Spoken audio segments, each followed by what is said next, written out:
O sabah kapının önünde durdu, uzun uzun baktı. Arkasında kalanlara mı yoksa önünde beliren bilinmeze mi karar veremedi. Eşiğe bastı ama geçmedi. Bir ayağı evdeydi, diğeri dışarıda. Kalbi ikisinin ortasında bir yerde sıkışmıştı.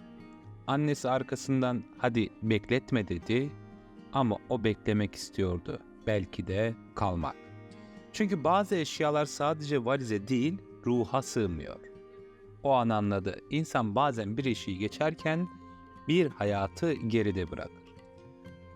Bu bölümde eşik kelimesinin ardındaki hikayelere bakacağız. Hayatın değiştiği, kimliğin yeniden şekillendiği o sınır anlarına. Hoş geldin. Tamga başlıyor. Annem anlatırdı. Dönerken Simferopol havalimanında pasaport sırasına girdiğimizde gözyaşlarına boğulmuş. Ben küçüktüm, anlamadım. Sonra sorduğumda şöyle dedi. Biliyor musun? 45 yıl sonra o kapıdan içeri adım atarken kendimi ne giden ne de dönen hissettim. Sadece bir eşiği geçiyordum ve arkamda bıraktığım her şeyle yüzleşiyordum. O gün ben annemi değil, annemin eşiklerini anladım. Bir ayağım geçmişteydi, diğeri bilinmeyende. Ne geri dönebildim, ne ileri yürüyebildim. Eşiğin tam ortasında durdum. Durdum da içimdeki ses yürümeye başladı. Çünkü bazen eşikten geçen sen olmazsın. Geçen cesaretindir. Eşik dediğimiz şey sadece bir yer değil, aslında bir zaman, bir ruh hali.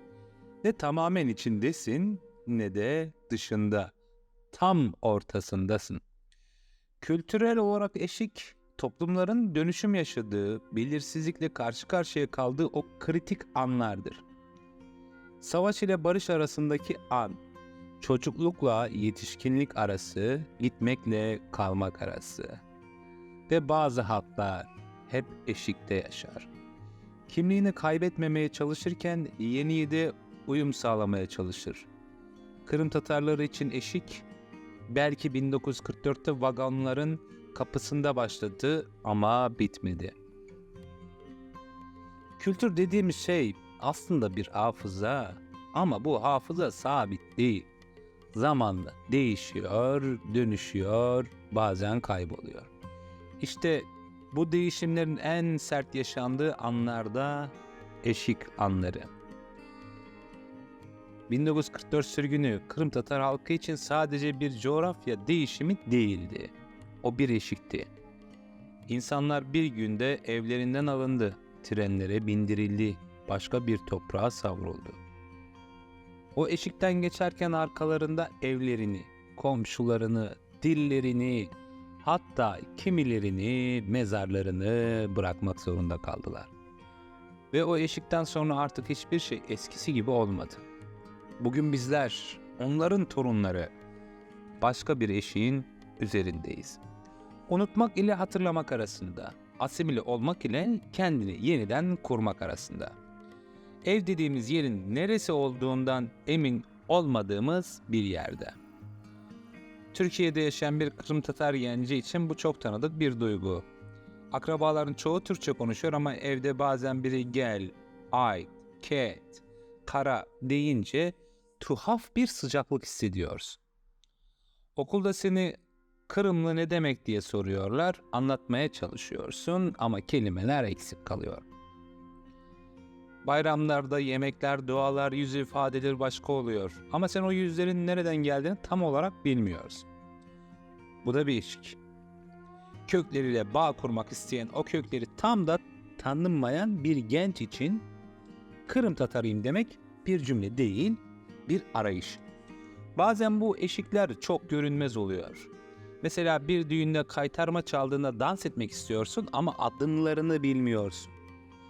Ya da biri sana Tatarca bir kelime söylediğinde ben bilmiyorum demek zorunda kalıyorsun.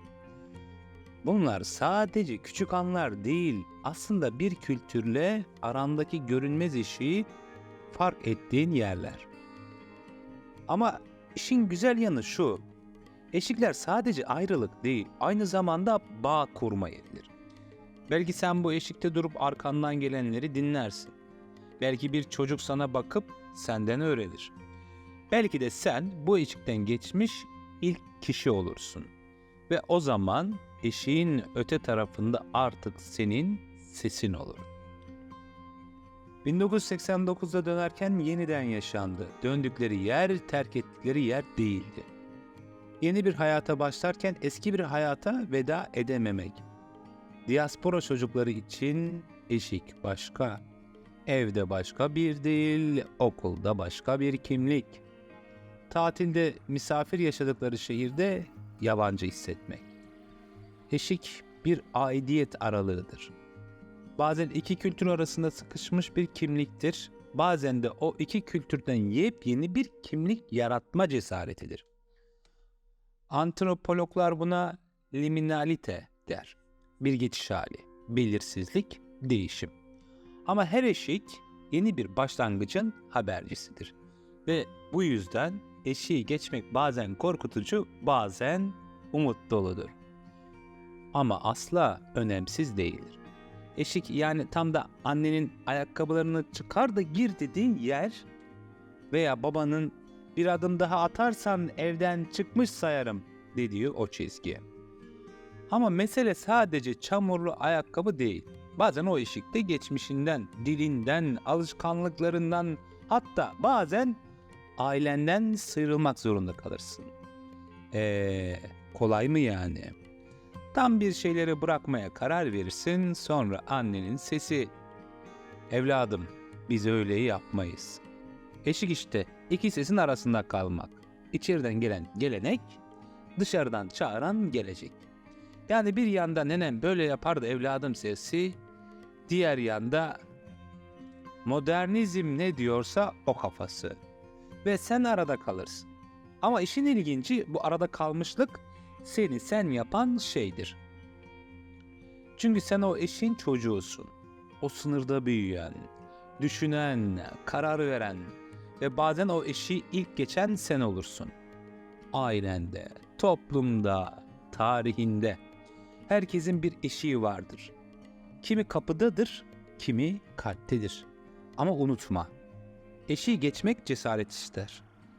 Ve bazen tamga orada da ortaya çıkar. Benimle bu eşiği geçtiğin için teşekkür ederim. Bir sonraki bölümde yeni bir kelimeyle, yeni bir anlamda buluşmak üzere. Dostum, hoşça kal.